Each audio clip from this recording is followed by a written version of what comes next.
ada satu titik di mana gue diem di depan pohon gede dan gue lihat ke atas, itu ada seorang cewek lagi duduk di atas. lagi duduk dan dia ngegendong bayi kayak gini sambil senyum ke gue. Oke bro, gue pengen nanya nih sesuatu nih sama lu nih.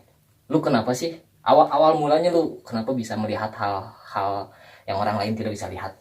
Nah gini, Gue penasaran nih. gue mau cerita sedikit.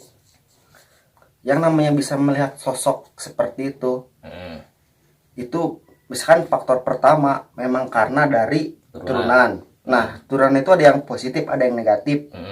Yang kedua itu karena memang bawaan lahir.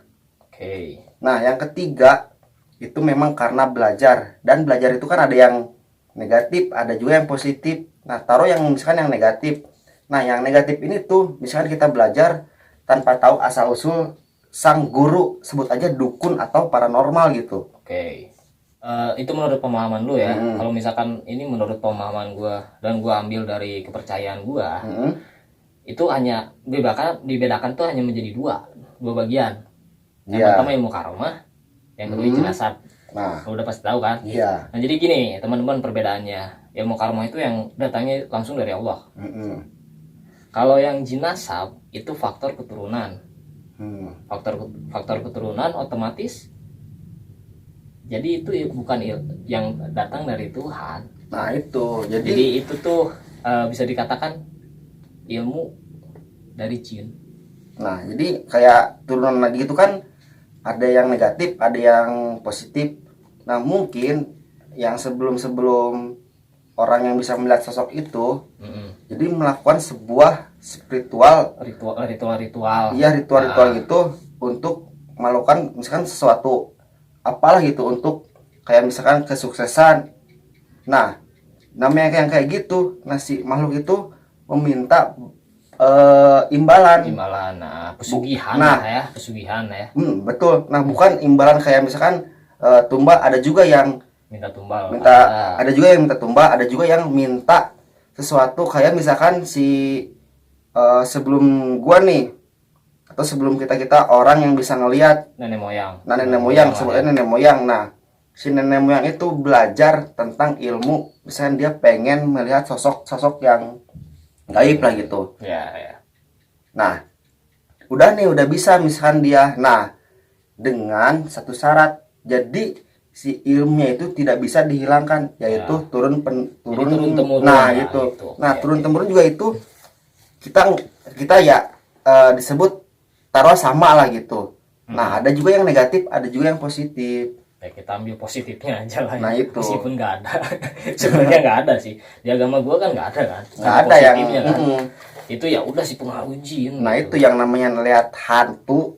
Kalau apa yang gua tahu itu syahadat kita kalau Islam itu udah nggak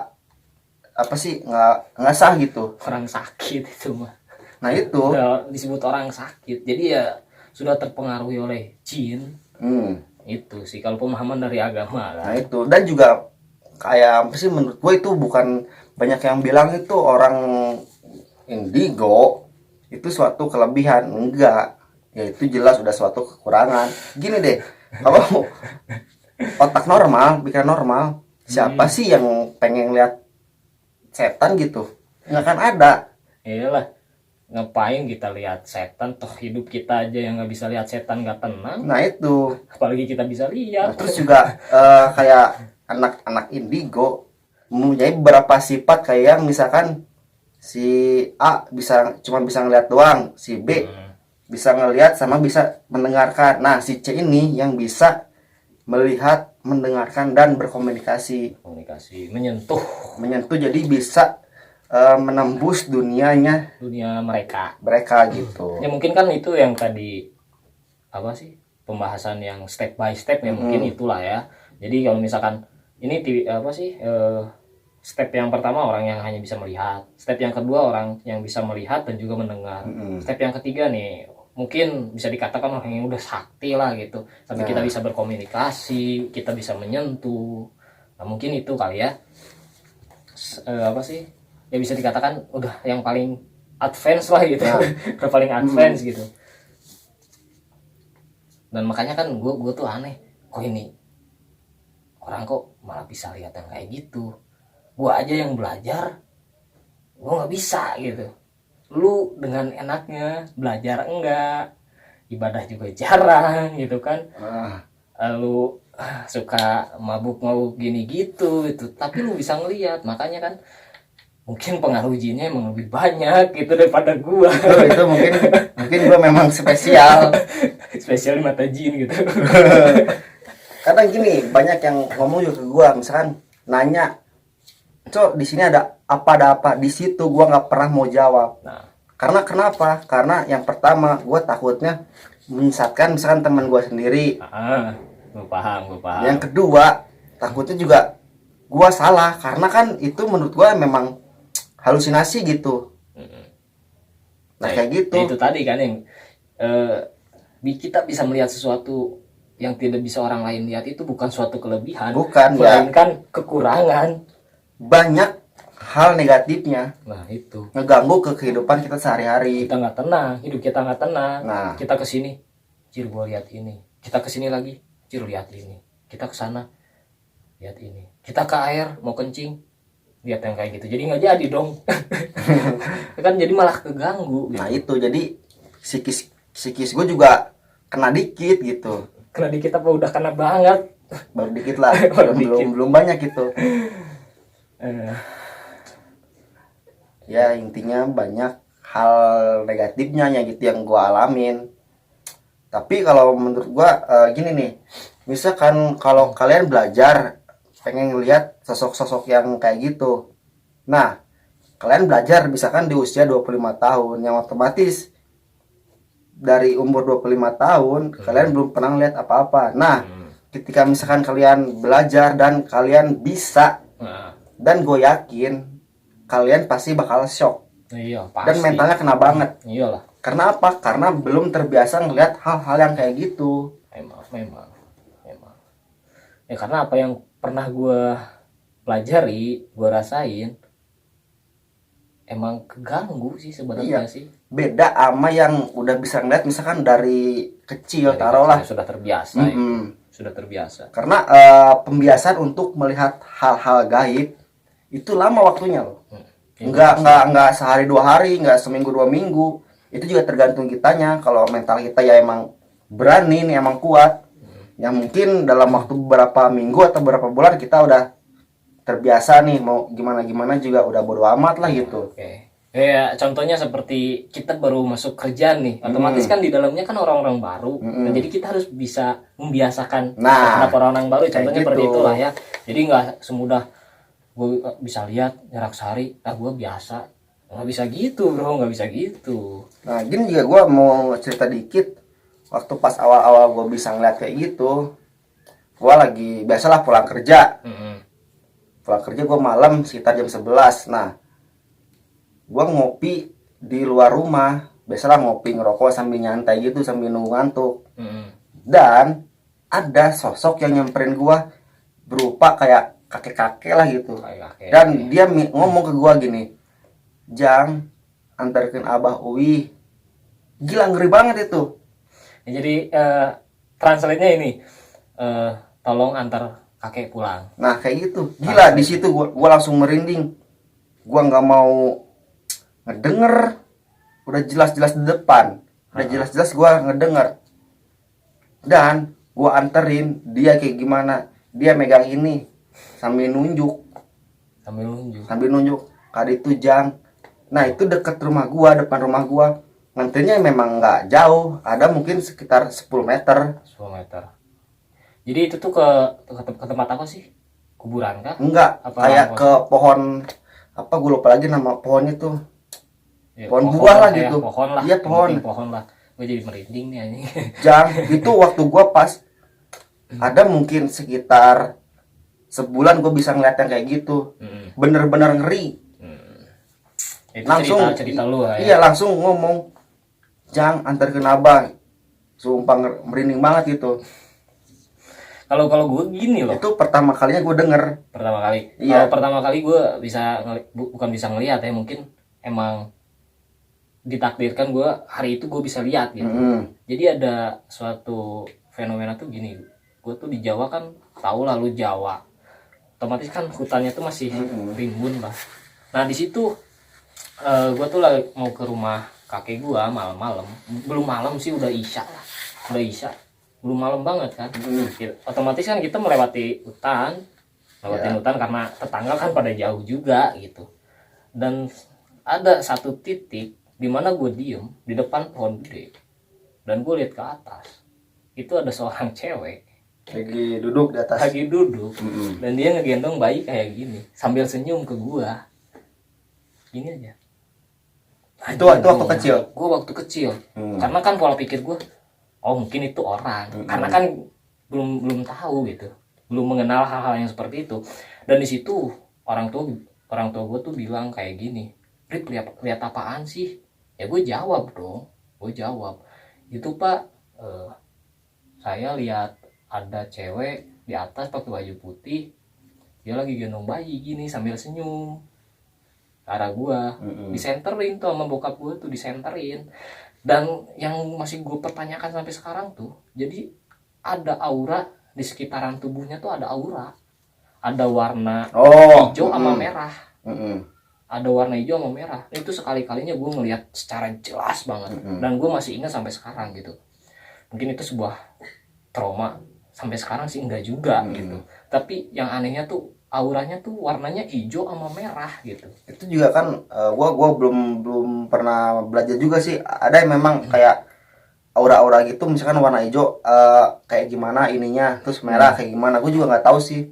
Ya kan Nancy juga kan dalam bukunya kan dia menjelaskan bahwa apa sih, indigo itu kan yang bisa membaca aura kan, bukan membaca sih, melihat aura-aura kan, aura manusia, dia tuh warnanya apa, ini kan ada juga penjelasannya gitu. Tetapi gue belum terlalu paham gitu ke arah situ, makanya gue anjir ngeri banget gitu. Tetapi ya alhamdulillahnya sampai sekarang gue lihat lagi waktu lu explore, anjir gue ngelihat lagi tuh waktu lu main jelangkung tuh. Lu tahu kan gue takut banget waktu itu, nggak mau nyamperin lu kan. Lu pasti tahu banget. Dan pas gue nyamperin tuh, anjing, gue ngelihat kuntilanak merah bro. Dan di situ gue kaget, tapi gue nggak takut malah. Anehnya tuh itu loh. Janganlah takut. Jadi awalnya gue takut nyamperin lu. Kan lu sendiri kan di atas tuh. Pas gue samperin, gue ngelihat gitu, ada sosok kuntilanak merah teman-teman. Ya mungkin itu sebuah halusinasi gue gitu. Karena dia juga kan jauh, jaraknya tuh jauh lah, sekitar 5 meter tuh dari gua tuh. Pas gua ngedip, gua buka lagi mata, udah nggak ada. Dia nggak akan berani ganggu gua, Rip. Anjir, disombong nih. Gila, anjing, gua main jelangkung di atas gunung sendirian. Nggak sering gimana, di atas gunung itu kuburan. Sendirian gua main jelangkung, temen gua nunggu di bawah. Gimana kalau gua kenapa kalau gua diseret? Udah nggak tahu tuh. Iyalah, orang kita jauh kan, ya sekitar 50 meter ada ya ke bawah ya. Lebih dong. Lebih. Karena emang jaraknya jauh juga gitu. 15 menit ke atas. Iya sih. Dan ya itu apa sih beberapa pengalaman gue. Dan sekali lagi mungkin gue pernah ngelihat waktu kita ke sawah. Waktu itu sawah yang apa ya? Yang ada orang mancing. Yang di sawah tuh, yang depannya tuh ada madrasah atau apa gitu, sekolah gitu. Oh iya ingat. Nah kan temen tuh kan bilang bahwa di sini tuh ada sosok tinggi besar, dan gue ngelihat itu, anjir. Itu jelas banget. Jadi bukan jelas ya, kalau misalkan gambar itu siluetnya doang, tapi emang bener dia tinggi besar, tangannya aja tuh gimana ya, sebadan gua nih, tangannya tuh sebadan gua, tangannya itu baru tangannya doang. Sosok wowo lah gitu. Iya mungkin ya wowo lah ya. Entah itu wowo apa jin iprit ya. Tapi banyak wowo yang di video sepantaran sama kita. Udah tau lah itu mah topeng bro, topeng sama apa kostum. Nah oke, kita mungkin kita ngebahas yang itu aja lah ya. Yang mana? Yang kostum-kostum ya mungkin ya. Iya boleh. Mungkin ya teman-teman kalau misalkan ya masih percaya sama hal yang begitu, di tontonan yang mungkin tontonannya tidak bisa dipertanggungjawabkan oleh si pembuat video itu, kita ambil logikanya gini aja deh, kostum itu banyak kok di online shop yang jual, banyak banget. Banget. Mau lu bikin beli kainnya lu bisa. Terus gini deh, kalau misalkan teman-teman emang pengen bikin video yang seperti itu, bikin ya tinggal bikin, itu gampang, tutorial udah banyak kok. Mudah bikin yang sosok-sosok bisa ngilang. Yang bisa ngilang itu ya udah gampang lah, itu teknologi udah canggih. Yang gitu mah gampang bro bikinnya bro. Beda kalau misalkan kita explore, kita nyari setan beneran tuh susah minta ampun bro, susah banget. Dan menurut gua nggak akan, kalau ada juga ya nggak akan bisa lama lah gitu. Iya paling kan, ya gue juga kan tadi udah bilang paling hanya beberapa detik, beberapa second gitu kan.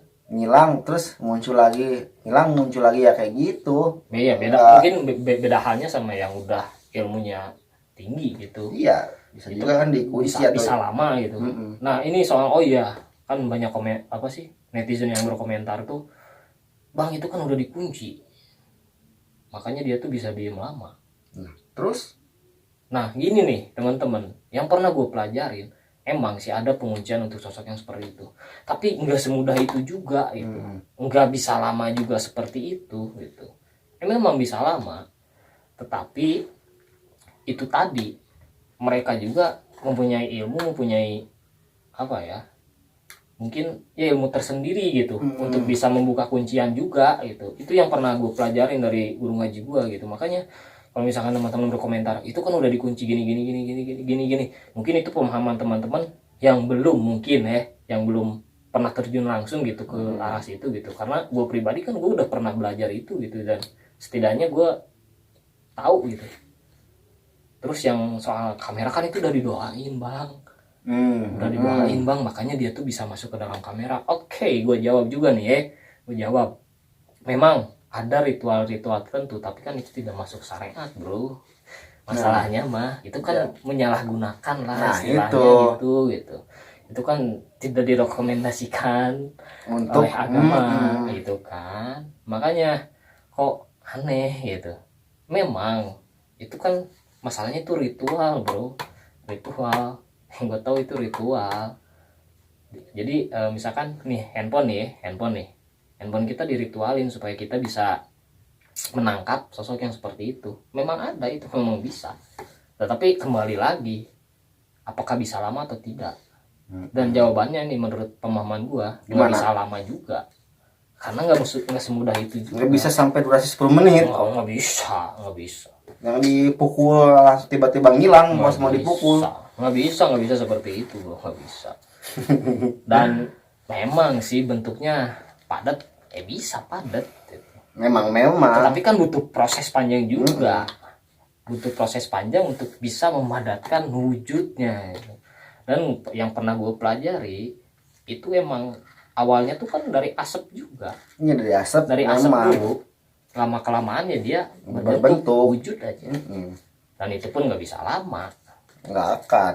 Makanya gue tuh kadang aneh, apalagi yang suka berkomentar gini loh, bang coba sih lu explore ke hutan sendiri deh, lu berani apa kagak gitu, kan lu udah bikin videonya gitu.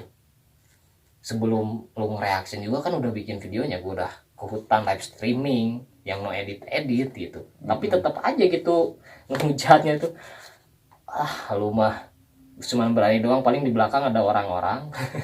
Goblok. Makanya gue kadang-kadang suka ya udahlah gitu, mungkin pola pikir mereka ya seperti itu gitu. Kita juga harus bisa memaklumi, dan kita juga harus bisa menerima hujatan-hujatan para netizen yang maha benar. Kita harus bisa memaklumi itu gitu. Kalau itu kadang banyak juga yang berkomentar, kalau nggak bang nih, kalau nggak percaya coba explore sendiri, udah jelas. Netizen goblok yang nonton video gua cuma satu doang, itu juga ya mungkin karena muncul di beranda dan itu rame. Iya, belum ditonton, baru mungkin pas nonton langsung komen anjing. Dan nih yang menarik juga nih, dari reaction kita tuh, karena kan netizen itu salah menggunakan kolom komentar juga kan. Makanya banyak yang hujat tuh mungkin gini ya, ini pemikiran gue nih, mungkin itu adalah suatu budaya mungkin ya, atau anjir budaya terlalu ini ya. Mungkin para netizen tuh emang sukanya yang seperti itu.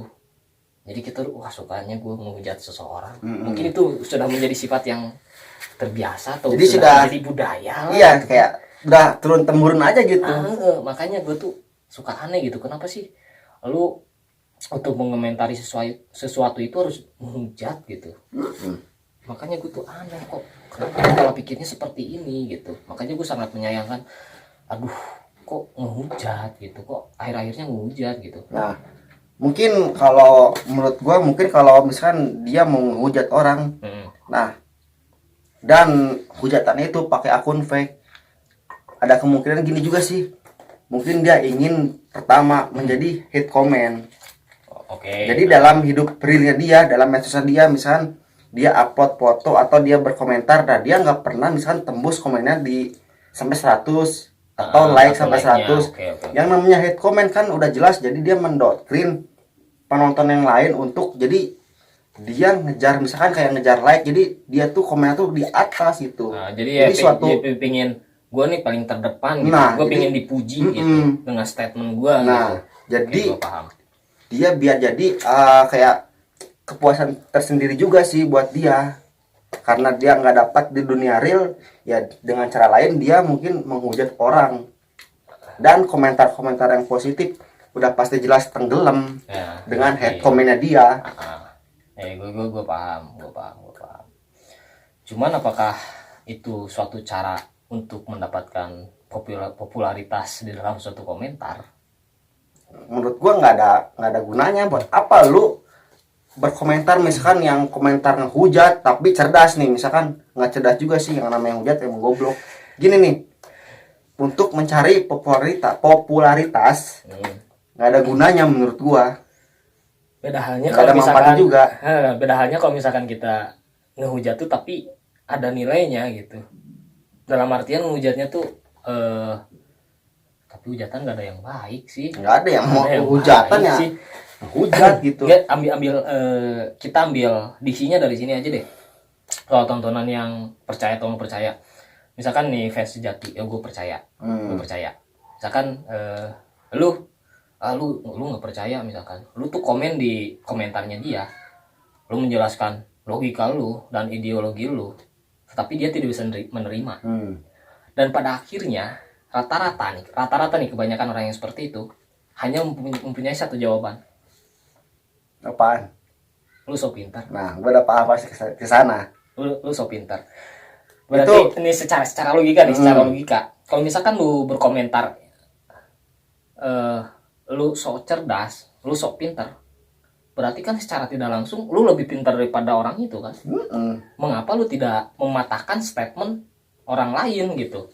Dalam artian lu kan sedang membahas ini dan apa sih ada seseorang yang lebih paham, terus apa sih mengomentari balik komenan lu, dan lu di situ stuck gitu. Lu nggak bisa mengomentari balik, ya pada akhirnya satu jawaban itu muncul, lu sok pintar. Dan itu sudah pasti bakal menjadi jawaban andalan. Karena dia tidak apa sih? Ya udah mentok pikirannya. Mentok gitu. Udah gak bisa mikir lagi. Anjir, misalkan, wah, iya juga sih gitu. Pasti sih dalam benang pikirannya itu, iya juga sih ini masuk logika gitu. Tapi gue nggak mau kalah. Udah gue bilang, lu so pintar. Udah selesai. Itu sebenarnya kalau misalkan gue pribadi nih, malu-maluin bro. Nggak jelas. Karena jujur nih, gue pribadi kalau misalkan di media sosial, gue tuh jarang sekali berkomentar. Gue jarang sekali berkomentar. Karena apa?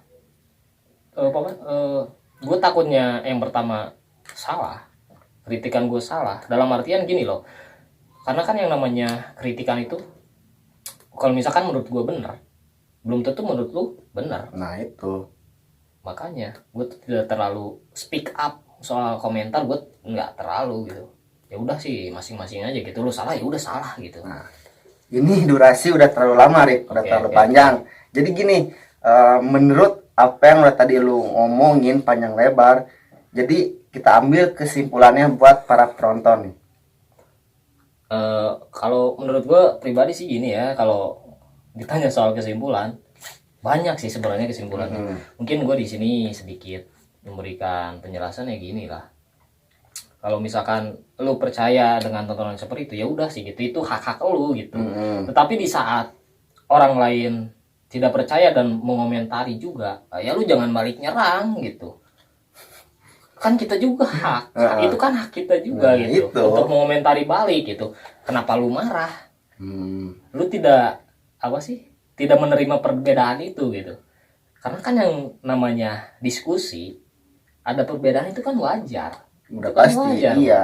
Kenapa lu harus marah gitu? Sedangkan gue membuat konten seperti itu, lu maki-maki gue, lu ngehujat kita, emangnya gue marah? Enggak, lu biasa aja gitu. Slow, masih ya udah slow. gitu. Lu mau komentar apapun ya bebas, asalkan jangan ya itu tadi yang membawa sara. Itu sih yang paling bahayanya tuh, sara dan apa ya, ras mungkin ya. Apalagi sudah ke arah fisik, wah Oh, itu udah bukan keterlaluan banget gitu. Itu suatu hujatan yang sangat-sangat membagongkan kalau menurut gua. Jadi Itu sih intinya kita harus bisa nerima perbedaan lah. perbedaan pendapat gitu. Jadi ya wajar gitu misalkan gua berbeda berstatement dan berbeda pendapat dengan lu, ya wajar gitu. Kita harus bisa menerima. Ambil yang baiknya, buang yang buruknya. Ambil sisi positifnya, buang sisi negatifnya. Nah, dari kesimpulan itu sudah cukup mungkin sedikit jelas lah gitu. Dan inilah akhir perbincangan gua sama teman gua Arif. Terima kasih bro udah nyempetin waktu buat kesini. Oke, thank you, balik udah masuk frame lagi nih, udah Lain lama kali gua nggak mungkin masuk frame. Kita bakal ngobrol-ngobrol yang lebih jauh lah gitu. Enggak, Hal-hal yang lebih juga. jauh. Jangan lebih jauh juga, gua belum nyampe. Oh, Gua belum masih sampai. belajar. Ya masih standar-standar lagi. Standar nasional lah ya.